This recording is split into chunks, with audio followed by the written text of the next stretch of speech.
ಕಲಬುರಗಿಯ central jail ಒಂದರಲ್ಲೊಂದು ವಿಚಾರದಲ್ಲಿ ಸುದ್ದಿಯಾಗುತ್ತಲೇ ಇದೆ. ಇತ್ತೀಚೆಗೆ ಕೇಂದ್ರ ಕಾರಾಗೃಹ ಅಧೀಕ್ಷಕಿ ಅನಿತಾ ಅವರ ಕಾರನ್ನು ಸ್ಫೋಟಿಸುವುದಾಗಿ ಬೆದರಿಕೆ ಹಾಕಿದ್ದ ಪ್ರಕರಣ ಮಾಸುವ ಮುನ್ನವೇ ಮತ್ತೊಂದು ವಿವಾದದ ಮೂಲಕ ಸದ್ದು ಮಾಡುತ್ತಿದೆ.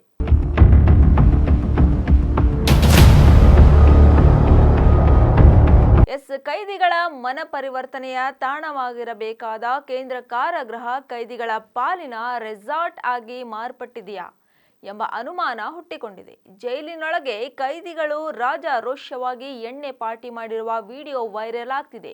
ಮೊಬೈಲ್, ಮದ್ಯ, ಸಿಗರೇಟು, ಬೀಡಿ, ಗುಟ್ಕಾ, ತಂಬಾಕು ಮುಂತಾದ ನಿಷೇಧಿತ ವಸ್ತುಗಳು ಜೈಲಿನ ಕೈದಿಗಳ ಕೈಗಳಿಗೆ ಸಲೀಸಾಗಿ ಸೇರುತ್ತಿವೆ. ಇದರಿಂದ ಕೈದಿಗಳು ಬಿಂದಾಸ್ ಆಗಿ ಲೈಫ್ ಸ್ಪೆಂಡ್ ಮಾಡ್ತಿದ್ದಾರೆ.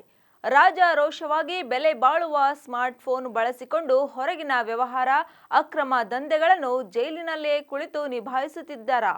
ಹಾಗಾದ್ರೆ ಅಧಿಕಾರಿಗಳು ಏನ್ ಮಾಡ್ತಿದ್ದಾರೆ ಎಂಬ ಪ್ರಶ್ನೆ ಒಂದು ಕಡೆ ಆದ್ರೆ, ಜೈಲಿನ ಅಧೀಕ್ಷಕಿ ಡಾಕ್ಟರ್ ಅನಿತಾ ಹಣದ ಬೇಡಿಕೆ ಇಟ್ಟಿದ್ದಾರೆ ಎಂಬ ಆರೋಪ ಮತ್ತೊಂದು ಕಡೆ. ಇನ್ನೊಂದೆಡೆ ಅನಿತಾ ಅವರು ಈ ಜೈಲಿನ ಅಧೀಕ್ಷಕಿಯಾಗಿ ಇಲ್ಲಿಗೆ ಬಂದ ನಂತರದಲ್ಲಿ ಕೈದಿಗಳ ರಾಜ್ಯಾತೀತಕ್ಕೆ ಬ್ರೇಕ್ ಹಾಕಿದ್ದಾರೆ ಎಂಬ ಪ್ರಶಂಸೆಯ ಮಾತುಗಳು ಸಹ ಕೇಳಿ ಬರುತ್ತಿವೆ. ಹಾಗಾದ್ರೆ ನಿಜಕ್ಕೂ ಜೈಲಿನಲ್ಲಿ ನಡೆಯುತ್ತಿರುವುದು ಏನು ಎಂಬ ಸತ್ಯ ತನಿಖೆಯ ನಂತರವೇ ಬಹಿರಂಗವಾಗಬೇಕಾಗಿದೆ.